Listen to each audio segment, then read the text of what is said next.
उत्तर प्रदेश में 2022 के विधानसभा चुनाव अब लगभग अंतिम दौर में पहुंच चुके हैं। कुल 7 चरणों में चुनाव होने थे, जिसमें से 5 चरणों के चुनाव अब तक हो चुके हैं। बाकी के 2 चरणों को लेकर प्रदेश भर के नेता पूर्वांचल की तरफ अपना रुख कर चुके हैं। ऐसे में पूर्वांचल, जो उत्तर प्रदेश का बेहद अहम हिस्सा माना जाता है, सियासी तापमान यहाँ खूब बढ़ा हुआ है। पूर्वांचल को लेकर कहा जाता है कि पूर्वांचल में जाति समीकरण बाहुबल वाले नेताओं का बेहद अहम रोल होता है। क्योंकि अब 2 चरणों के चुनाव बाकी हैं, तो पूर्वांचल के जिले भर में प्रदेश भर की गाड़ियां दिखाई दे रही हैं और कई अनजान चेहरे पूर्वांचल का रुख भांपने की भरपूर कोशिश कर रहे हैं। इसी क्रम में ऐतिहासिक इमारतों से सजा हुआ जौनपुर भी लगातार चर्चा में बना हुआ है, क्योंकि कई बड़े दिग्गज यहां अपनी किस्मत आजमा रहे हैं। जौनपुर की सदर विधानसभा से भारतीय जनता पार्टी के गिरीश यादव वर्तमान विधायक और सरकार में मंत्री हैं, जिन पर भाजपा ने एक बार फिर दांव लगाया है। समाजवादी पार्टी के मोहम्मद अरशद खान ताल ठोक रहे हैं, तो बसपा से सलीम खान पहली बार चुनावी मैदान में है। तो कांग्रेस पार्टी से 2012 में चुनाव जीते और 2017 में हार का मुंह देखने वाले नदीम जावेद तीसरी बार मैदान में है।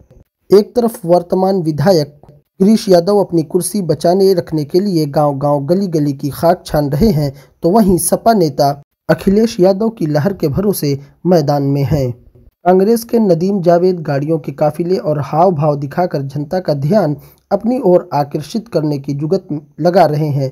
लेकिन यहाँ सबसे अहम बात यह है कि बहुजन समाज पार्टी से पहली बार विधानसभा चुनाव लड़ रहे सलीम खान लगभग 40,000 दलित वोट बैंक लेकर गिरीश यादव को पटखनी देने की लगातार जुगत लगा रहे हैं। पिछले कुछ दिनों से अचानक सलीम खान गिरीश यादव के मुकाबले मजबूत प्रत्याशी के तौर पर विकल्प के तौर पर दिखाई दे रहे हैं।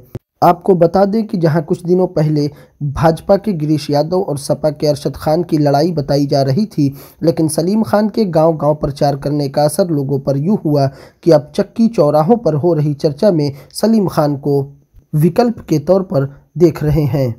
40,000 दलित वोट बैंक वाली इस सीट पर अगर ऐसी ही स्थिति बनी रही और सलीम खान की तरफ मुस्लिम मतदाताओं का ठीक ठाक रुझान हो गया, तो लड़ाई सीधे सीधे गिरीश यादव और सलीम खान के बीच हो जाना कोई हैरत की बात नहीं होगी। चुनावी नतीजे क्या होंगे, या तो आने वाली 10 तारीख को पता चलेगा, लेकिन बसपा के सलीम खान की रणनीति को देखते हुए अब इतना तो साफ दिखाई दे रहा है कि गिरीश यादव के लिए बड़े खतरे के रूप में सलीम खान चट्टान की तरह खड़े हुए हैं।